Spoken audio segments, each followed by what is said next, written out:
Hey guys, Steven Martinez with The American Dream. I just want to say a big thanks to all our supporters and fans. It's because of you guys that we're able to keep growing. Having said that, please don't forget to follow and subscribe. It means a lot to us. That's what helps us keep growing. And also, I hope you guys enjoy the next episode. Hey guys, welcome back to The American Dream podcast. I'm here with a familiar face, my good friend Nehal Kaiser, CEO and founder of Blue Hammer Roofing, brother.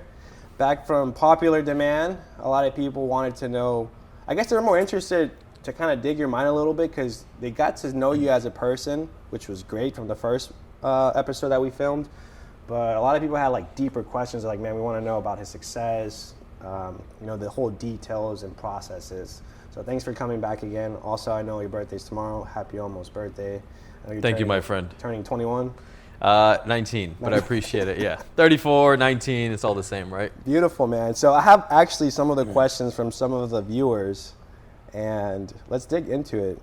So one of the viewers here said, what's the one unethical decision you regret or don't regret in your journey to success? I look back at, and I would consider this unethical because, when I was in the fitness industry, you're vice president, you're making decisions to make sure your business, your region, your market wins. And the best way I can explain it is this. I think there were times where I was more interested in my success than my people's success. So when an opportunity came up to maybe send a manager over to a different district that wasn't my team, I would keep that from happening because that would effectively hurt me. It's almost like trading or giving away your best player and then you got to deal with it, but you get nothing back in exchange. It's almost like giving away LeBron James or Cristiano Ronaldo, and you get no money in exchange, nor do you get an equal or similar player in value. And what I would do at times is I would, maybe the term is gatekeep. I wouldn't allow them to go, and I'd sell myself on the fact that that was the best move for them, when in reality, in my heart, I knew that it wasn't, because they had a promotion over there, but I stopped it from happening because I was looking out for my own interest. And I do think that was a bit unethical by my definition. So a lot's changed since then. And I learned from those mistakes. And we've been able to change that since we started Blue Hammer. And now it's, hey, what's best for the individual and what's best for the business? And that's how we make our decisions, not what's best for Kaiser. So I know you mentioned when we hung out prior, you had like some employees that essentially were bad apples. Mm-hmm. Take me through that. Yeah, every business has that, right? Yeah. I don't care how good your culture is, I don't care how good you are, you could be the best leader in the world, you're always going to have people that are just humans. And by nature, by design, we're flawed. And our first instinct is to be negative and not positive. You know that, right? Just by nature. It's always to look at things with a funny eye. And it makes us think twice about a whole lot of things. So with that being said, I understand that. It's par for the course, right? I've had to fire top performers in our business where I found out they were doing things that were violating our core principles, our core values. They were either stealing, or they were disloyal, or they were dishonest, or they were hurting our business at some form, shape, or capacity, or they were very negative behind the scenes. And we just don't tolerate that in our business because cancers are what kill a business quicker than anything else. So how important is it to, I guess in that case, be emotionless when you're hiring within the company? Hiring and firing, couple things, right? I think the better term is probably stoic, where you're not easily like manipulated or influenced when it comes to your emotions. We're humans, right? Emotions will always be there. But I do make all my hiring, especially my firing decisions, based off of zero emotions.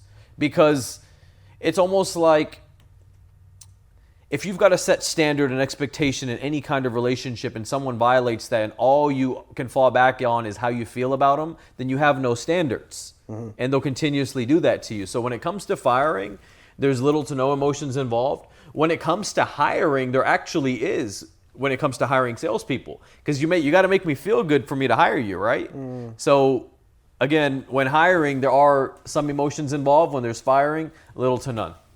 Decisions got to be made, you got to be tough, you got to be stoic, and you got to move forward. So moving now, I guess for someone that's as young as you are, that pretty much you have the record for selling a company the fastest within the industry that we're in, how is it now with the whole private equity? So like what falls under your responsibilities right now? That's a good question. So there's still a piece of Blue Hammer that I'm still involved with, mm-hmm. which involves, casting the vision, figuring out where we're going, which new markets we're going into, how we're doing some of our back-end procedures. I still spend a ton of time with our market partners. These are the guys that oversee the different markets, across the U.S. where we have territories. And then I've got, responsibilities with the platform where I'm helping out with specific tasks and how we're going to move this forward and how we're going to prep for that, and et cetera, et cetera. So it's a combination of the two, and it's actually been a lot of fun. And I know throughout that process, you're looking at pretty much doing mergers and acquisitions to keep franchising, right? Sure. Blue Hammer Roofing. What are you guys looking for other companies that are building and scaling?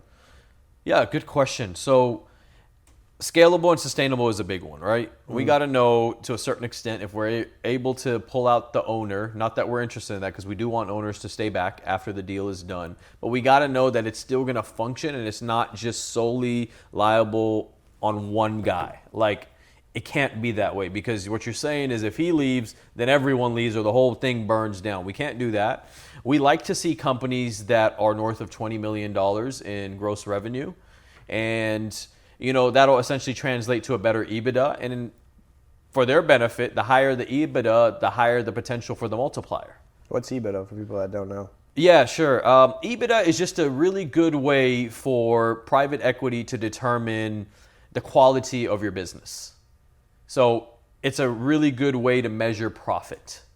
And the companies who do it right are the ones who get paid the most upon their exit. Obviously, there's market, stipulations involved, but profitability is going to be very, very important when it comes to that. Do you think that owners of companies treat their business like a side hobby? Yeah, a lot of people do this, and I don't understand why. We had this conversation. We have a lot of people that are interested. We have a lot of people that are committed, and we have some people that are obsessed, right? Most people, which is absolutely absurd to me, treat their business like it's their number two.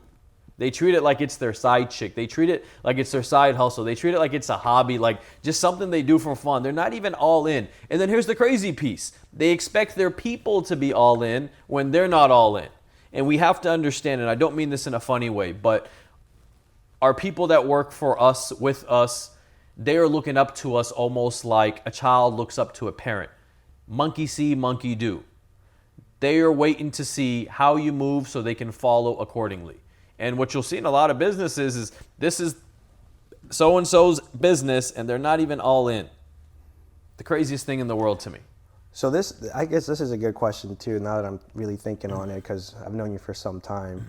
And you would think that someone at 33, about to be 34, with the success that you have is like, hey man, I sold my company, I'm gonna go relax, see you later. But you're in that kind of that spectrum of, being obsessed, and you're still obsessed. Why are you still obsessed? And you don't have to be. What drives you? What's that driving force still? Bro, I've always told people, like, it's not all about the money. Don't get me wrong. I want to make this very clear. The money is extremely important because it has influence over all the things that I enjoy and how I take care of my people. But it's not everything.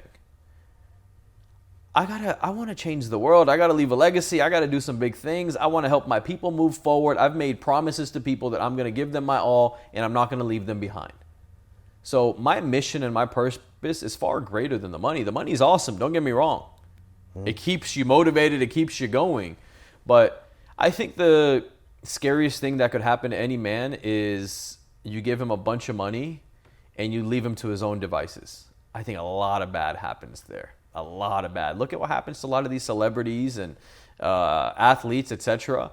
When they're on their pursuit to the league to get that one big role or get that one big concert, they're a different animal. They are obsessed. Then they finally get that money, and then for a lot of them, it's a slow decline, and they've lost their purpose.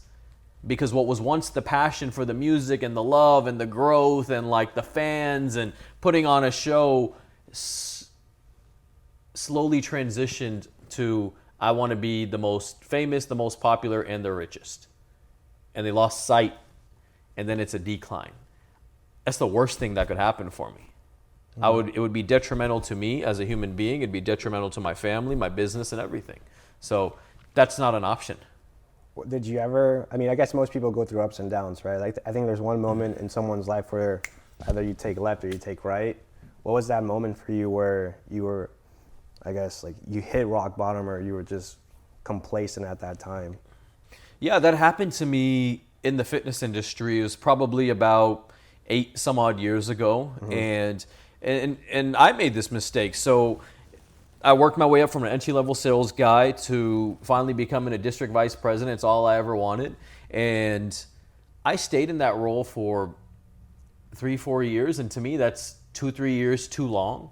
I initially wanted to go in, handle my business, and move up to this executive vice president role, which I ultimately got to. But I wasted so much time in between. I had a nice 6-figure salary. I was doing well. I had got the nice Benz, the AMG. I moved to downtown. I had a nice little penthouse. I was good. And that was the worst thing that could have happened because I went in comfort mode.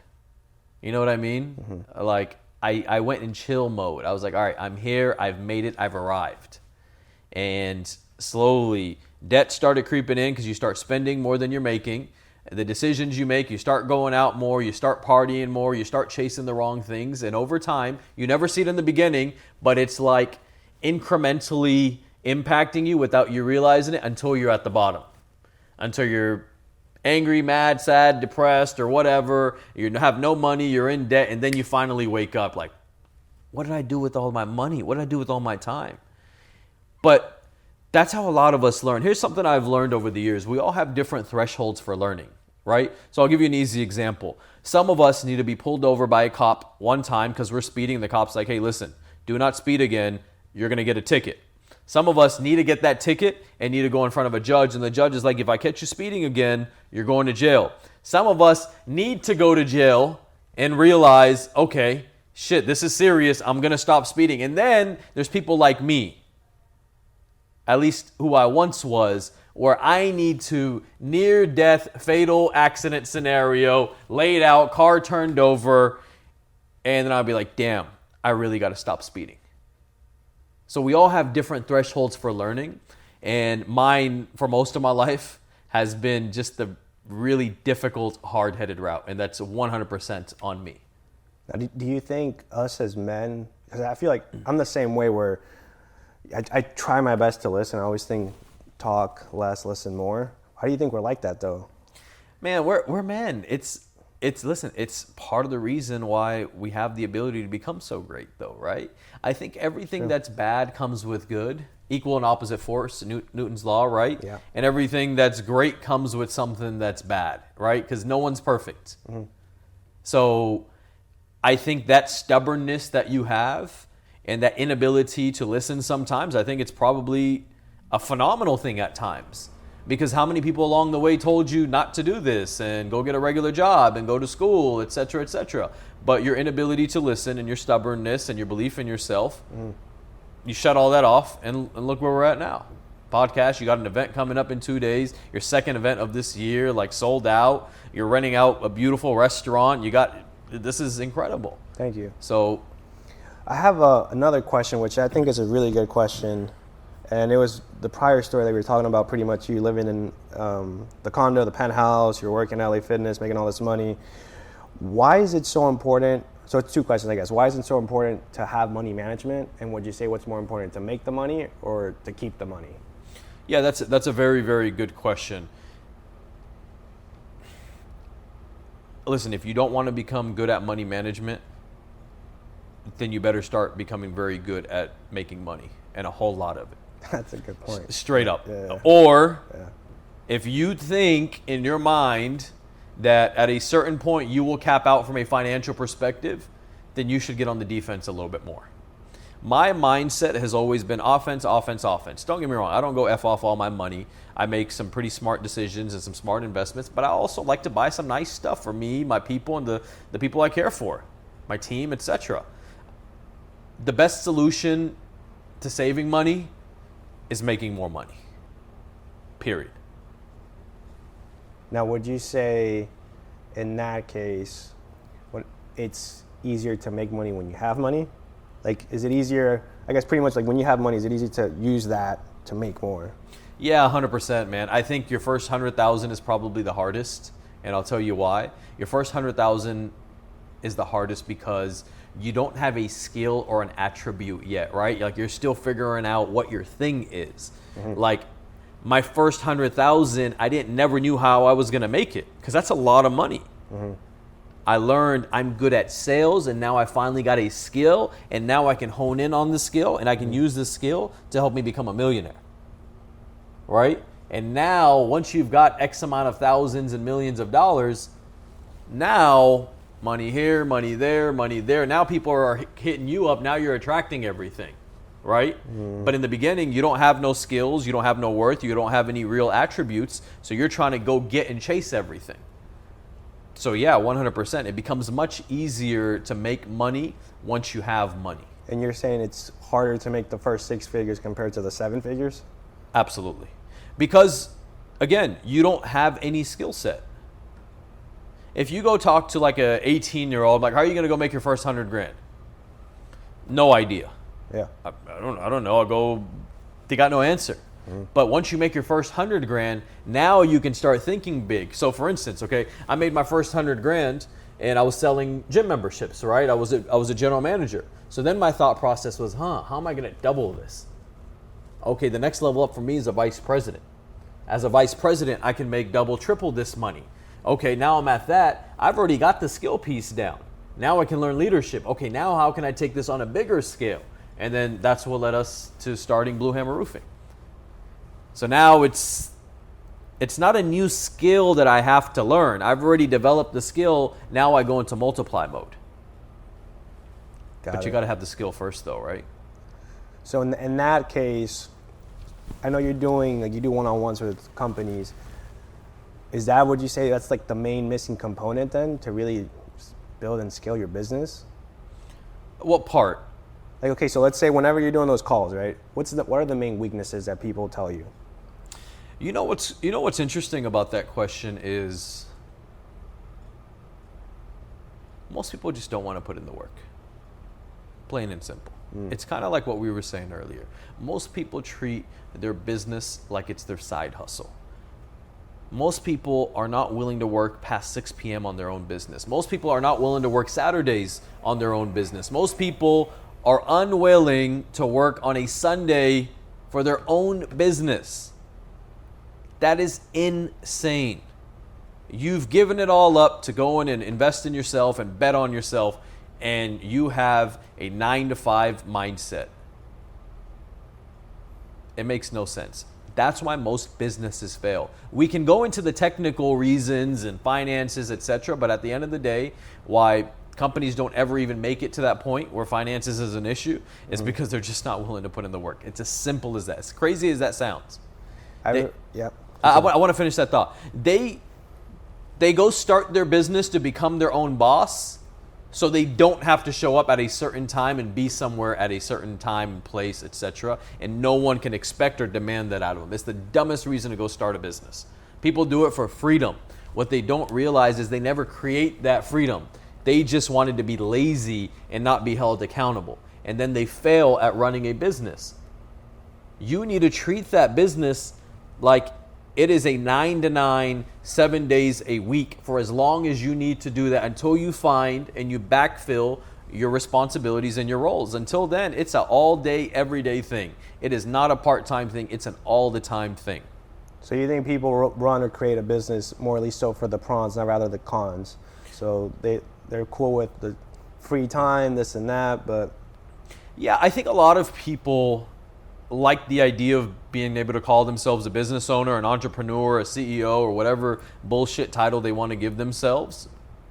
And they like the idea, and they're fine with the idea of, if I was making 60 to 80K at my last job, but I had to work 9 to 5, if I can make 60 to 80K here and work my own schedule, I'm happy with that. That's a very weak mindset to me. Like, listen, if that's your thing and that's what you've committed to, and that's who you want to be, I can't knock that. You're your own man, you're your own woman, right? But for me personally,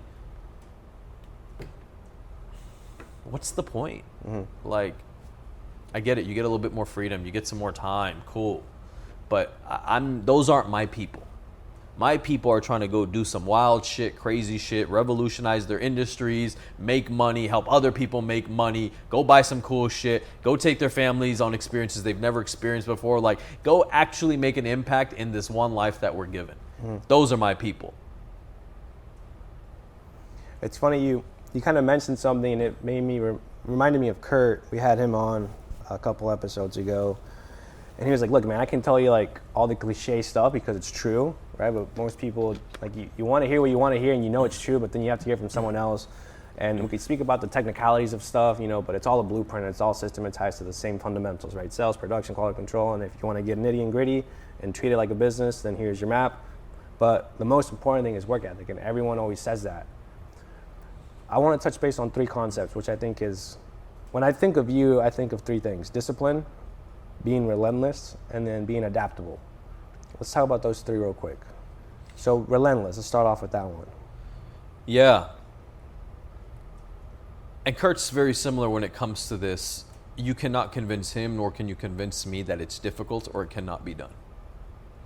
How do I know this? Especially in my business, because I did it. And that's the one thing that most business owners are not willing to do in the beginning or in the middle or at the end. I went and I chased storms and I slept on an air mattress for months at a time with my people. I knocked doors from sun up to sundown. I signed deals. I did anything and everything I've ever asked my people to do. Mm-hmm.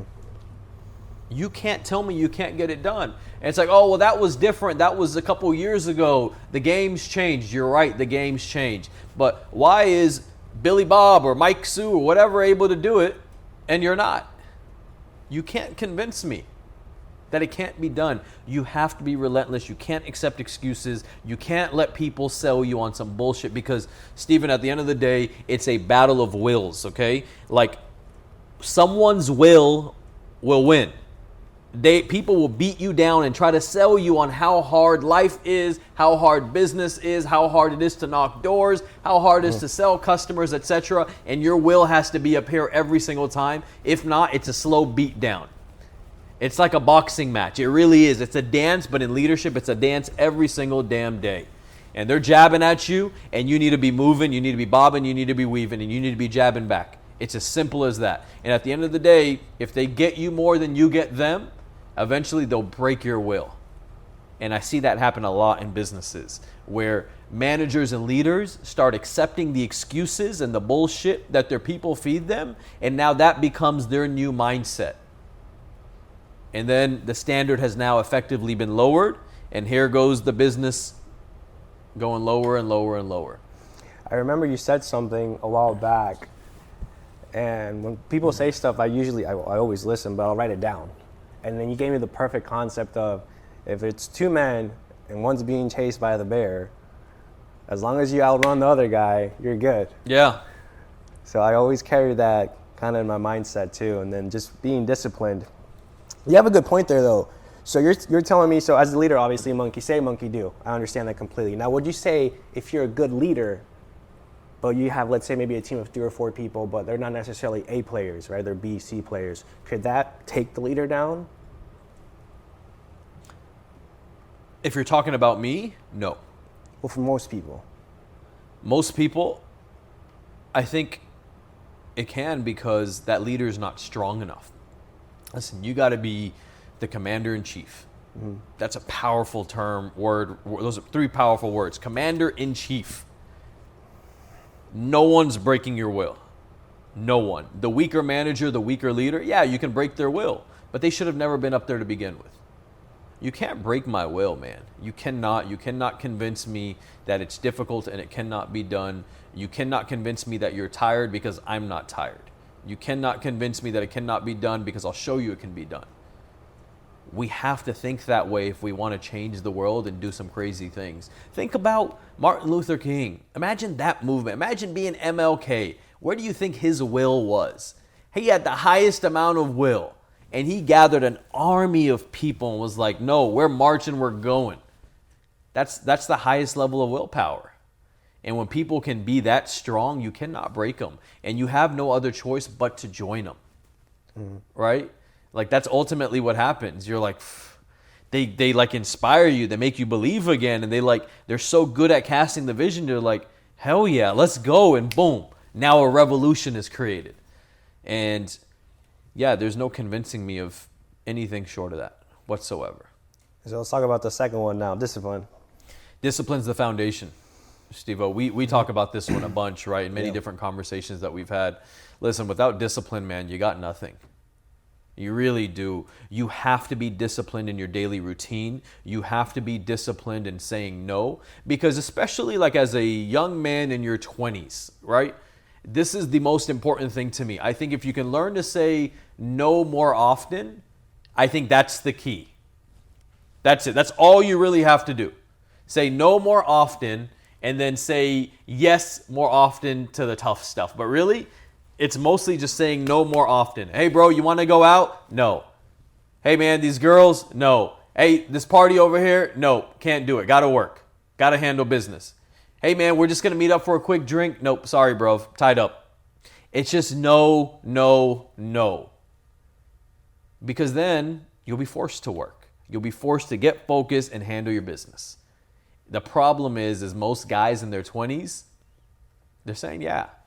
Listen, at a certain point, my friend group changed in my 20s multiple times, and all I did was hang out with people that were much older than me because I started telling all my buddies no to the club text messages, to the girls' messages, to whatever messages, and I had to really lock in and dial in. And then the only people that would understand me were like 10, 20, 30 years my senior. So those became my new friends. And they weren't really going out and partying like that. They did have little moments here and there, but they were locked in, man. They were at a different stage in their life. Mm-hmm. And I realized those are the guys that were up at 5, 6 every morning working out. Then have their cup of coffee, and they're at work. And they're working all day, all night until they go home. They hang out with their family, do whatever, and they do it right back over again. They just learn to say no. And I think if most younger guys would start doing that now, we'd have a whole lot of more successful millionaires, entrepreneurs, sales professionals, operations professionals, and businesses. Mm-hmm. And it wouldn't have to take until people's 40s and 50s, etc. Because you know the average millionaire doesn't even get there till like their 40s and 50s. Mm-hmm. But it's because they didn't start until like their 30s and late 30s. That's why. You know, it's interesting when you say that because my mind automatically kind of thinks, okay, discipline, right? Being relentless, being adaptable, which we'll speak about as well. But it all comes down to, I guess, self-love in a sort of way, just follow, right? So a perfect example of this, that movie, The Joker, or the Batman movie with the Joker. Mm-hmm. The dude literally locked himself up in a hotel. I think was it Heath Ledger? Yeah. He locked himself up and he studied and he got into the whole concept of the Joker. Where I'm getting at with this is, I guess as a man, right, you know, you're going through all these, you know, chapters in life, you know, the bars, this and that. There has to be a moment where you have to be in solitude. Would you say that? Would you say there's a moment in Kaiser's life where that gap between the young, silly Kaiser, right, to now the business owner, there was a gap of transition where you were just alone and you just had to completely switch on your brain? Yeah, 100%. Everyone has to go through this because you no longer want to hang out with your old friends, but you're not disciplined and you're not making enough money to like have new friends, right? So you're kind of like alone.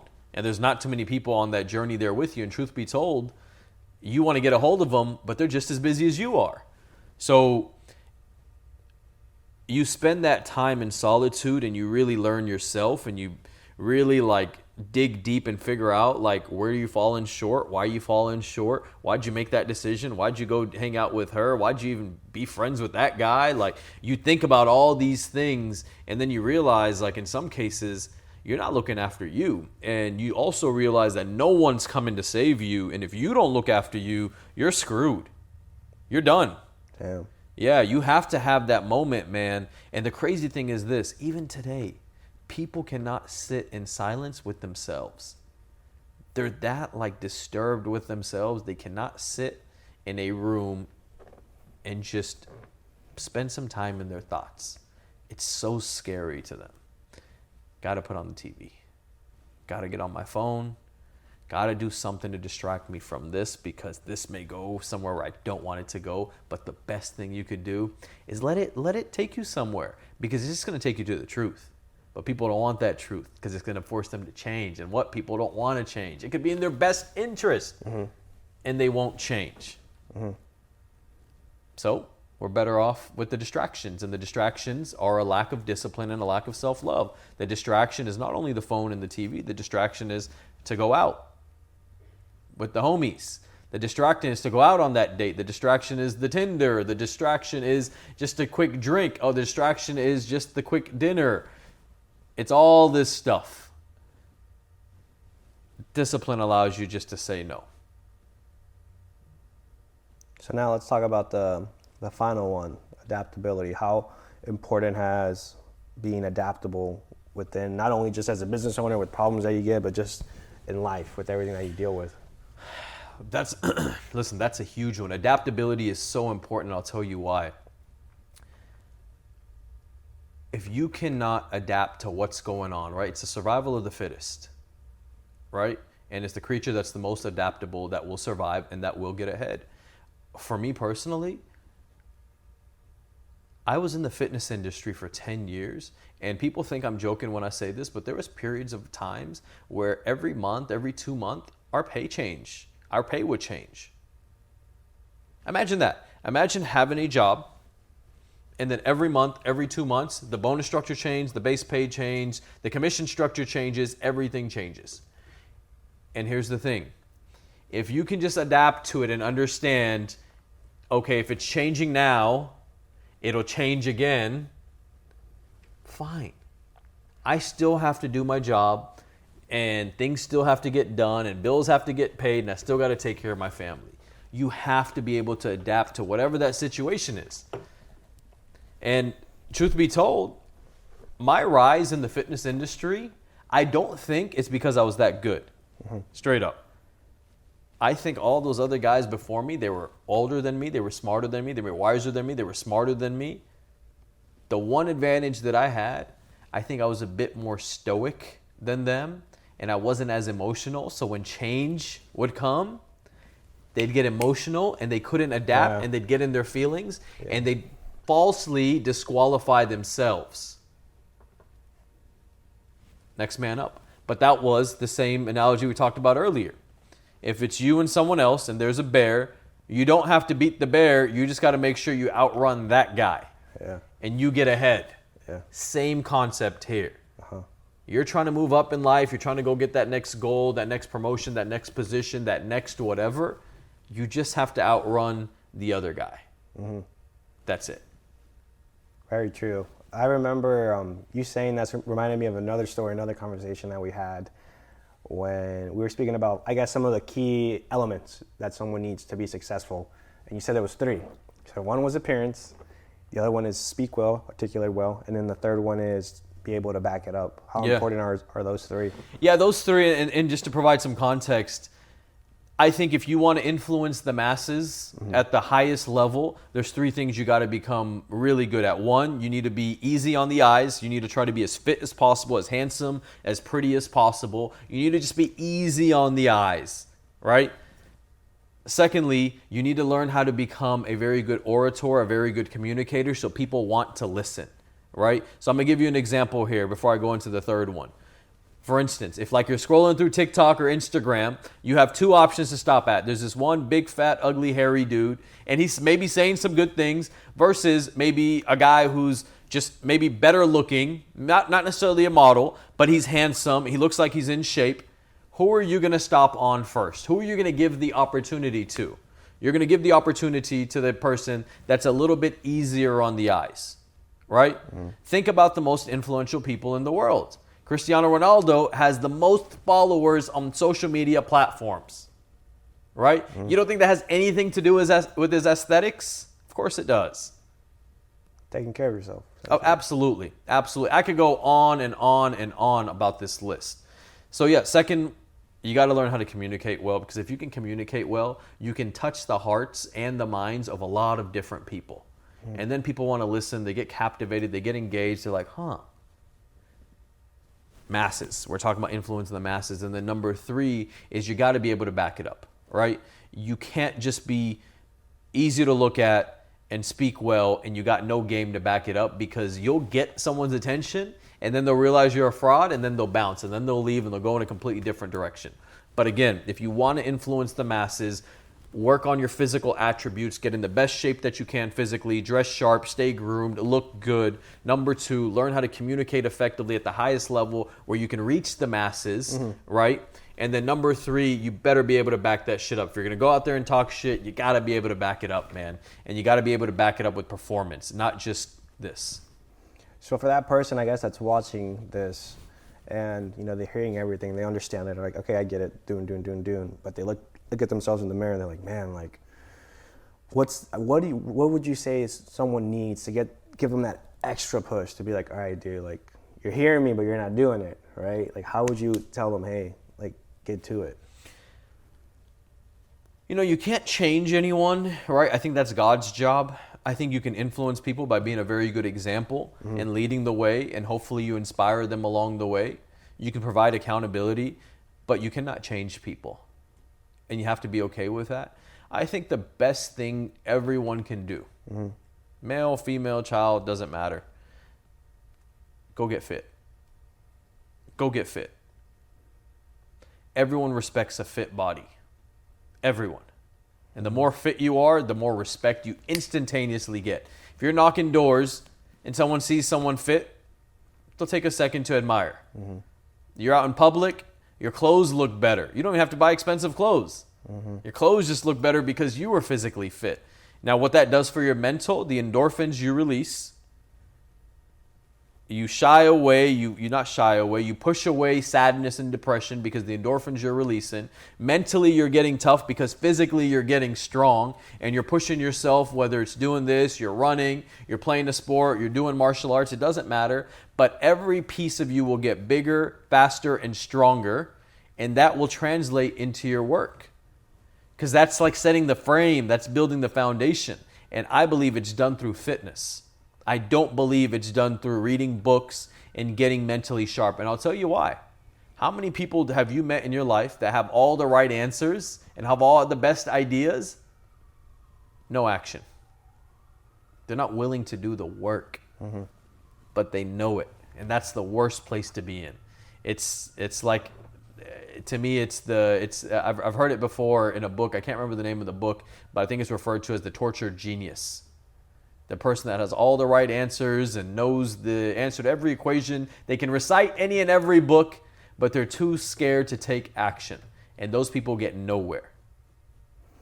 One of the things that I highly respect about you is I remember when you invited me to the gala in December, right? Was it in December? No, Yeah. when was the gala? Yeah, last December. Yeah. Well, I'm sorry, no, that's a lie. Last July. Last July. Yeah, It was our middle of the year gala. Man, just, you have a huge company, obviously, but just the people and the loyalty and the respect that they have towards you is very remarkable. And Thank one you. of the things that I do when I speak about people, I have to give where credit is due. One of the things I admire about you is your loyalty as a friend, as a leader, you know, as a business owner, specifically you and me, right? And then honesty, like you're a very honest person. How important are those two qualities? I feel like that's something that you do live by a lot. You respect loyalty. Your team's very loyal to you. You have Lena, who's very loyal and honest. You have Chico, who's very loyal and honest. How important is that? Bro, listen, in a world where loyalty is a term that's just kind of thrown around left and right, it doesn't actually carry a lot of weight, but the action behind loyalty is so powerful. And when people feel like you are loyal to them, they will be loyal to you. And when you have a loyal group of people, or even just one loyal friend, or one loyal partner, or one loyal spouse, that's all the power that you need to go accomplish whatever your goals are, your targets are. That's all you need. Loyalty is not a thing that really exists these days. It's actually a very, very rare thing. So when you can bring that to people, they're almost like, wow. Like I said, you don't have to like be the fastest, but you just have to outrun the bear. I'm sorry, you just have to outrun the other guy. And in this case, you just got to be loyal when others aren't loyal. And that's hard to do because that requires you to make sacrifices, sometimes from a financial perspective, sometimes from a time perspective. But if you value someone and you like want them around and you think they're good for you and vice versa, it's worth the loyalty. You'll never know, man. You'll never know when you may need their help. You never know when you just need a friend. You never know when you just need to hit somebody up for whatever, man. It's a good rule to follow. Why do you think it's so hard to find that nowadays? Bruv, people have shiny object syndrome, right? There's so many other opportunities nowadays. Listen, if you're in a relationship, do you know how easy it is on social media? Yeah, I do. Easy. It's like it's at your fingertips, right? Yeah, it is.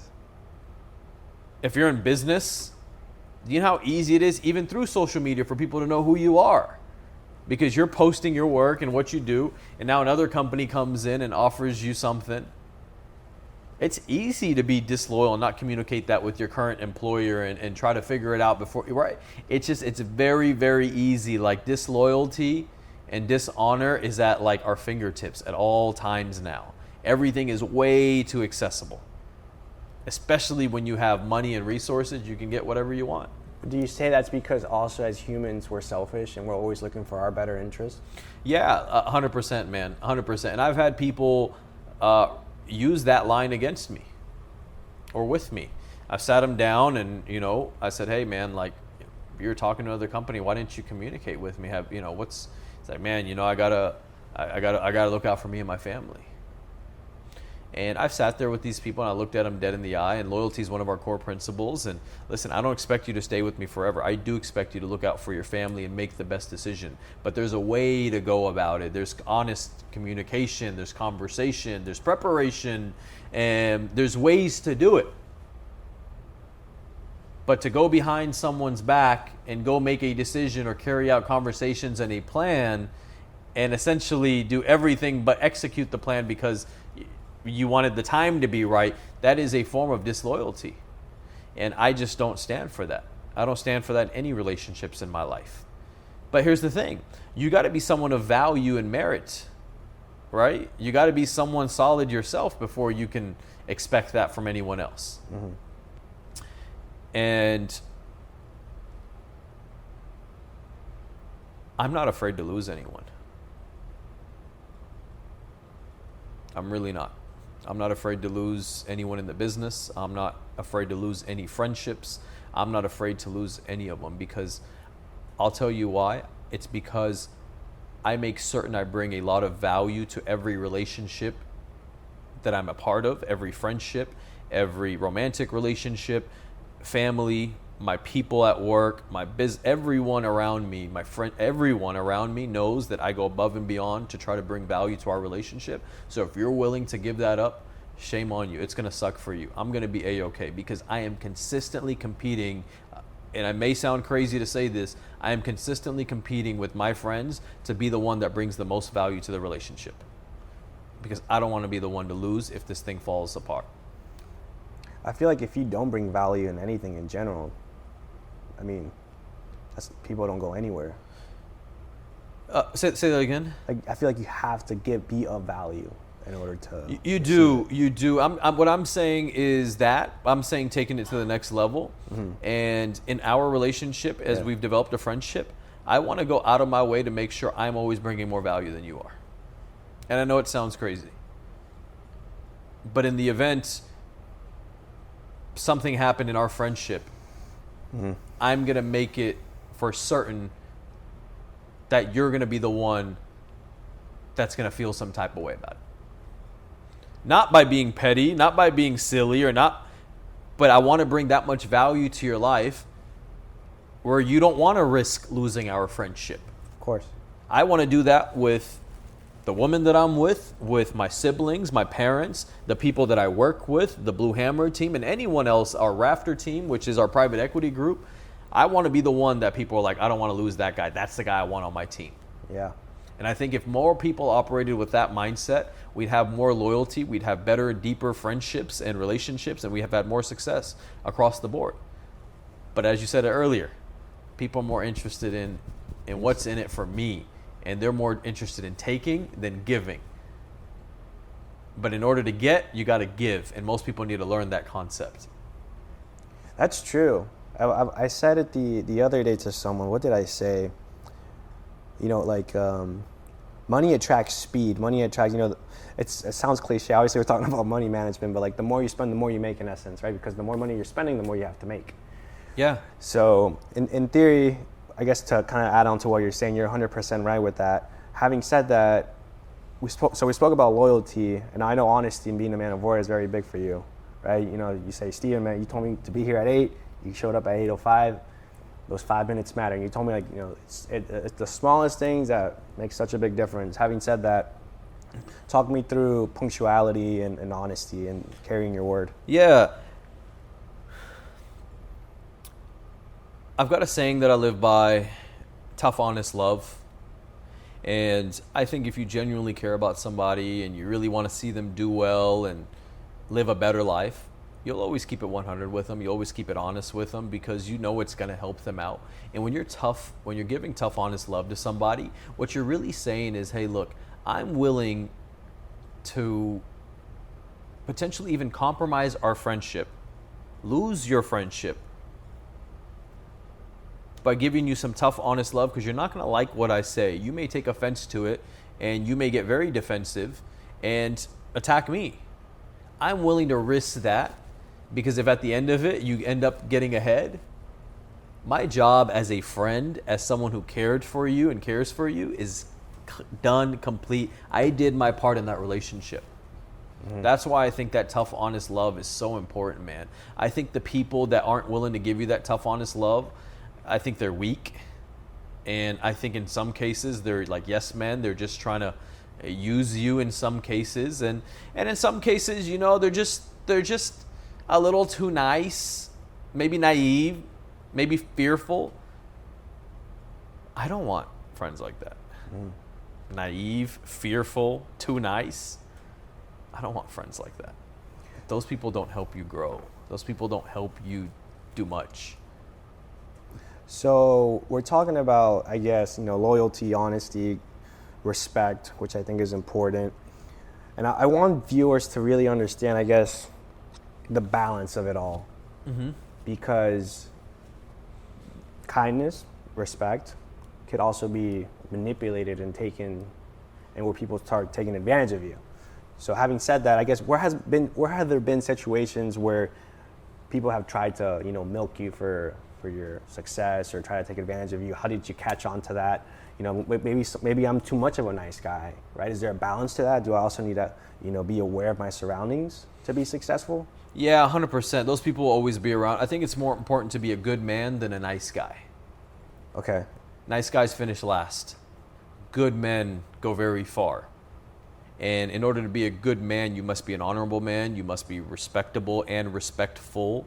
And you need to be a man of your word. You need to be disciplined. You need to take care of the people around you. Mm-hmm. But in all of that, you build a high sense of self-awareness along the way, mm-hmm. right? Like you see trends, you see patterns, you see people for who they are. Because time's such a beautiful thing, because time tells all, time exposes all. Time will tell you the truth about anyone in your life. You just don't get to choose the time. It's God's time. But if you give it enough time, you will be able to see it all at some point. And I always tell people, even when they're picking a partner or they're picking a business to go work for, go study the leaders. You want to know if someone's a good leader? There's a couple of things that you can do. One, look at the people that they are closest to, right? Look at their close friends, their business partners, etc. And pay attention. Are the people that they are tightest with, closest with, are they good people? Because listen, I'm telling you straight up, if those people are shitty people and they're suspect and they're not loyal and they're disingenuous, what do you think that person is? And then secondly, pay attention to the amount of time that they've had with these people and how long have these people been riding with them, rolling with them, building a relationship with them. Because if they've got people that have been rolling with them for a decade, 8 years, 15 years, 20 years, and both of them are solid, mm-hmm. there's a very, very good chance that's a good person to go work with or to befriend or to hop in a relationship with. There's a lot of telltale signs along the way. 100%. Just kind of thinking just now with what you're saying, I did realize too that you also published a book within that time span. So congrats, by the way. Thank you. Appreciate Forge. What made you write the book in general? You know, bro, I think there's a big shortage of leaders in this world, man. I really, really do. And maybe it sounds corny, but there's just a big shortage of leaders in politics. We've got an election going on tonight, right? We're going to have a new president potentially tomorrow. There's a shortage in businesses and leaders. Most of the leaders that I've met in businesses, they kind of suck. There's a shortage in churches. There's a shortage in households with fathers. And I put that book together just to be able to kind of give back.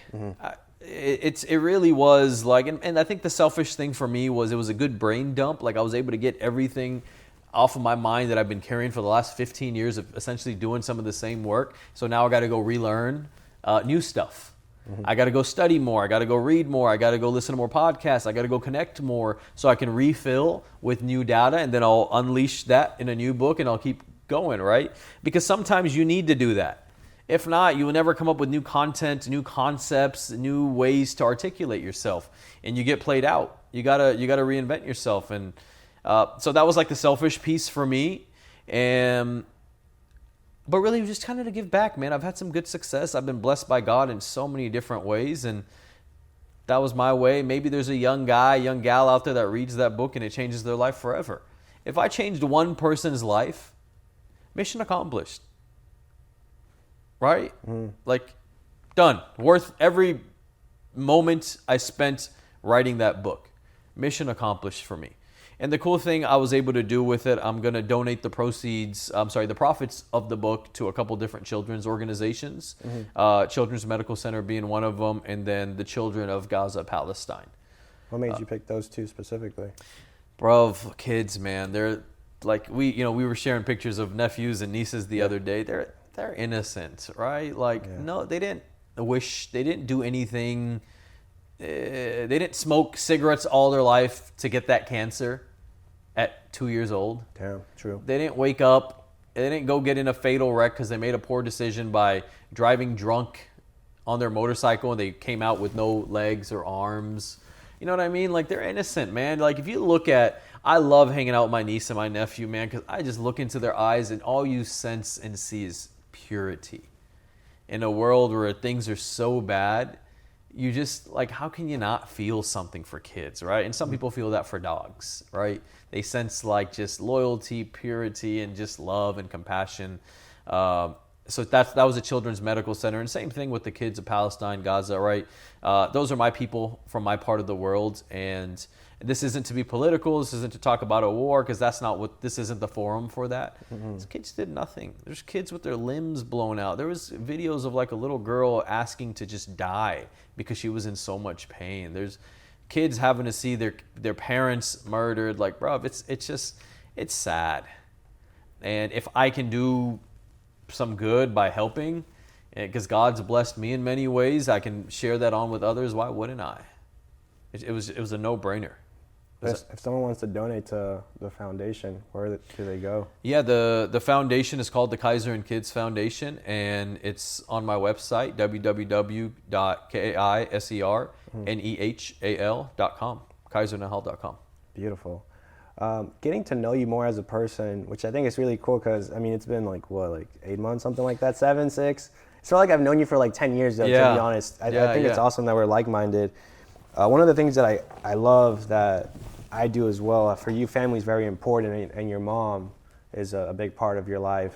I knew like obviously family from the first segment, but tell me, why do you think it's so important, I guess, us as a son, right, to mother or parent, guardian, the woman or man, father, whoever that's in our life, why is it so important to take care of them and kind of, be a good son or daughter?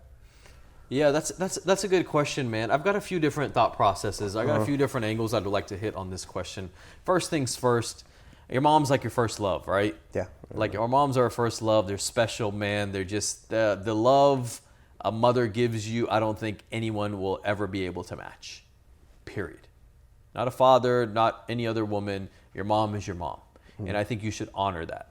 and you should take care of her, and you should give her the best life possible. You should fulfill all of her dreams. She carried you. She went through the work. She raised you. She wiped your shit. She dealt with your piss, your vomit. Yeah. She dealt with everything, man. Like everything. And you should spend a majority of your life making sure you honor her, take care of her, and give her everything back for everything that she did, but 10x that. Moms are very, very special. I'll tell you why my mom is very special to me. If I didn't have my mom, I'm not the same man that I am today. If I didn't have my exact specific mother that I have, because what my mom has done for me over the years, listen, bro, I'm savage. I'm a killer. I'm an animal. Like I know I'm a dog at heart and in mind. And I know if I didn't have my mom to calm me down, if I didn't have my mother to keep me soft and keep me a little bit gentle, God made me very smart, and God gave me a lot of attributes, and I could have took a very quick turn and used that to manipulate people and take advantage of people and do wrong by people. I really think it's in me to do that. I have the capability. I will not do it. I have done it. I didn't like me when I was doing that, but my mom has always kept me on path. Even if I'm fighting with my siblings, she'd be like, listen, it's your brother, go apologize. I know he's younger, but go fix this. He's like this. You should understand him better. I'm like, no, Ma, like I don't want to. And then she tells me, and I'm like, okay, fine. She's the only person that could do that with me. Because if not, I think a different side of me would be very angry and vengeful and aggressive, and that's not good for anybody, especially myself. So for me personally, my mom has kept me a bit soft and kept me from probably becoming maybe even a bit self-destructive and really destructive to others. So, and this is a really good point. We've talked about this before as well, but I think, I'm not saying we're all the same, but I think there's a certain type of, I guess, type A, let's call them, of people that have some sort of malicious intent when it comes to certain things, right? And it's about always doing the right thing, right? We could always be self-destructive in many cases in many different things, right? It could be business, relationship. I can go out and cheat on my wife if I wanted to, for example, right? If the opportunity presented itself. For the person listening that, let's say, doesn't have the opportunity to have a mom, or they didn't grow up with a mom, or a single parent household or whatnot, how would you emphasize, the importance of doing the right thing? Maybe like, man, screw this, bro. Like I didn't wake up with parents. I was in a foster home. I'm going to do what's bad because that's what I want to do. What would you tell them hey man, like this is the right way to do things. This is your potential. It's hard, right? Because I generally speak on things that I've gone through, am going through, have experienced, etc. The only thing I could say to something like that is, listen, there's someone with that exact same story, and they took that in a totally different direction. And respectfully, you're not the first person to not have parents. You're not the last person to not have parents. But at the end of the day, you cannot use anyone or anything as a reason for why you can't become just the best you can become. I'm not saying you got to be the GOAT of the world, but a actual contributor to society. And, it sucks that you didn't have parents, but I think that's more the reason why you should go above and beyond and go become successful and go have a successful family so you can become a parent so no one else has to experience what you went through. I think it's important to break those generational curses. So I know we're a little over on time, and dude, we should do a part 3 or part 4, because just getting to know you it's honestly, I can say it's an amazing opportunity, and it's been a pleasure being your friend. I'm saying it like I'm not going to be your friend, but you know what I mean. It's just like, it's so cool to really see someone for who they are. Likewise. And not just the overall scheme of things, right? And it's not it's not a facade. It's not a persona. People could say, oh, you are the way he is, or he is the way she is, or this or that or that. But when it comes down to knowing people as people, I have a lot of respect for you. And, I really hope people get to see, you as for who you are, and you are a very authentic, genuine, kind, awesome person. Having said that, I guess for any closing statements, what would you say? I think it's important for everyone to make a decision on who they want to become, and then just go do it. I don't have any like crazy advice on this. As I've studied people and business and all this other stuff, you've got a bunch of people trying to be something they don't want to be. And I think that's a pretty sad, miserable life. I think we're all just better off if we make the decision on who we want to become and then give it our all to go become that person. And that's it. Listen, if you don't want to be uber rich and successful, that's fine. Make the decision of where you want to be, what you want to do. Maybe you just want a big family. Maybe you just want to make 120, 150K a year. There's nothing wrong with that. I actually don't think there's anything wrong with that.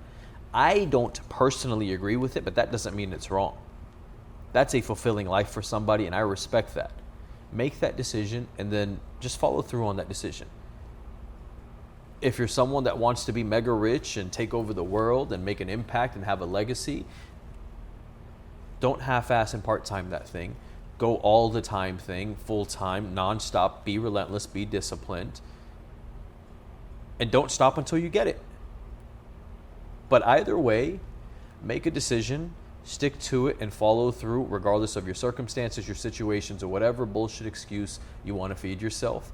And watch your life change and how you attract better people into your life. You live a more successful financial life, and you live just a more fulfilled life where you're not battling yourself and you're not getting in your own way anymore.